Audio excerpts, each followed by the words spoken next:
Hello दोस्तों, स्वागत है आपका एडू जगत में। दोस्तों, आज हम आदर्श और अनादर्श विलयन के बारे में देखने वाले हैं। यह जो टॉपिक है काफ़ी बार एग्जाम में पूछा गया है कि आदर्श और अनादर्श विलयन किसे कहते हैं और इसका एग्जाम्पल लिखिए। तो इस वीडियो में जो है हम यही सब को देखने वाले हैं, आदर्श और अनादर्श विलयन का डिफिनीशन तथा इसका एग्जाम्पल।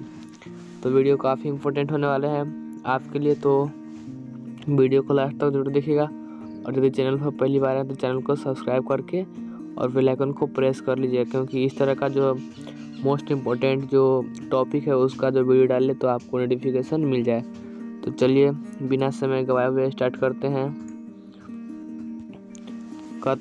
इसमें जो है पहले है आदर्श विलयन। आदर्श विलयन किसे कहते हैं? तो वैसा विलयन जो सभी ताप एवं सांद्रण की स्थिति में राउल्ट के नियम का पालन करती है। क्या? तो वैसा विलयन जो सभी ताप और सांद्रण की स्थिति में राउल्ट के नियम का पालन करती है उसे आदर्श विलयन कहते हैं। डिफिनीशन आया समझ में? जो विलयन ताप और सांद्रण की स्थिति में सभी ताप एवं सांद्रण की स्थिति में क्या करता है? तो राउल्ट के नियम का पालन करती है, उससे क्या कहते हैं? आदर्श विलयन कहते हैं। इसका जो एग्जाम्पल है क्या है? इसका जो एग्जाम्पल है इथिलीन क्लोराइड और इथिलीन ब्रोमाइड। जब इथिलीन क्लोराइड और इथिलीन ब्रोमाइड का जो विलयन तैयार किया जाता है वह कौन सा विलयन होता है? तो वह आदर्श विलयन होता है। और दूसरा जो एग्जाम्पल है वह क्या है? तो क्लोरोबेंजीन प्लस ब्रोमोबेंजीन। यहाँ ब्रोमो,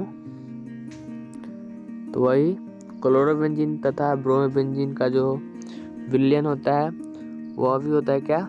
आदर्श विलयन। और इधर एन हेक्सेन और एन हेप्टेन का जो विलयन होता है वह आदर्श विलयन होता है। और एक और है इम्पोर्टेंट, CCl4 प्लस SiO2 का जो विलयन होता है वह क्या होता है? तो यह आदर्श विलयन होता है। ये चारों बहुत इम्पोर्टेंट है, इसे ध्यान में रखिएगा। इससे ऑब्जेक्टिव पूछता है कि निम्न में कौन आदर्श विलयन है। तो इसमें से तीन ऑप्शन दूसरा कर देगा और एक ऑप्शन इसमें से डाल देगा, तो वही आपको चूज करना पड़ेगा। तो यह था क्या? आदर्श विलयन। नीचे है अनादर्श विलयन। आदर्श विलयन एक बार देख लेते हैं। तो जो विलयन सभी ताप और सांद्रण की स्थिति में राउल्ट के नियम का पालन नहीं करती है उसे आदर्श विलयन कहते हैं। तो यह हो गया याद। और अगला जो है क्या है? तो अनादर्श विलयन है। और इसका जो डेफिनेशन है ठीक उसका अपोजिट है। तो वैसा विलयन जो सभी ताप और सांद्रण की स्थिति में क्या करता है? तो राउल्ट के नियम का पालन नहीं करता है, उससे क्या कहते हैं? अनादर्श विलयन कहते हैं। उसका हो गया ना अपोजिट सीधा। क्या कहता है इसमें? तो वैसा विलयन जो सभी ताप और सांद्रण की स्थिति में राउल्ट के नियम का पालन नहीं करती है। वह जो था आदर्श विलयन वो करता था और यह जो है नहीं करता है, तो वही कहता है वैसा विलयन जो ताप और सांद्रण की स्थिति में राउल्ट के नियम का पालन नहीं करता है उसे अनादर्श विलयन कहते हैं। इसका जो एग्जाम्पल है उसको देख लेते हैं। नीचे और एग्जाम्पल है यह है, तो पहले ऊपर दो को देख लेते हैं। Glucose plus water plus glucose का जो विलयन होता है वह क्या होता है? अनादर्श विलयन होता है। उसी प्रकार जल और शुगर यानी चीनी का जो होता है विलयन वह भी अनादर्श विलयन होता है। तीसरा है वाटर प्लस यूरिया यानी जल प्लस यूरिया का जो विलयन होता है वह भी अनादर्श विलयन होता है। उसी प्रकार HCl और H2O का जो विलयन होता है वह भी अनादर्श विलयन होता है। फिर अगला है HNO3 प्लस H2O का जो विलयन होता है वह भी अनादर्श विलयन होता है। और आगे का है एथेनॉल प्लस बेंजीन का जो विलयन होता है वह भी क्या होता है, अनादर्श विलयन होता है। और CCl4 प्लस बेंजीन का जो विलयन होता है वह भी अनादर्श विलयन होता है। तो अनादर्श और आदर्श विलयन हम कैसे पहचानेंगे?